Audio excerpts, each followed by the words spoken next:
চলেন আজকে শেয়ার করি আজকে আমি কি বাজার করে এনেছি। প্রথমে বাজারের ব্যাগগুলো রাখি। প্রথমে ধুন্দুল, এখানে 500 গ্রামের মতো ধুন্দুল আছে।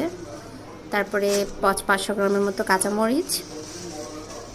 তারপরে আছে শসা, এখানেও 500 গ্রাম আছে।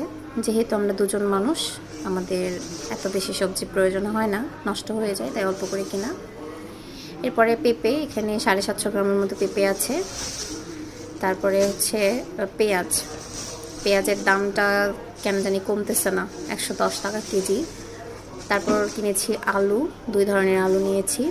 একটা নিয়েছি 500 গ্রাম, একটা নিয়েছি 1000 গ্রাম।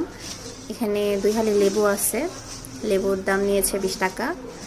এবং পটল নিয়েছি, এখানেও 500 গ্রামের মতো পটল আছে। তারপরে নিয়েছি লাউ এবং পুঁই শাক। আজকে দুপুরে রান্না করেছি লাউ শাক দিয়ে চিংড়ি, যেটা আমার অনেক পছন্দ।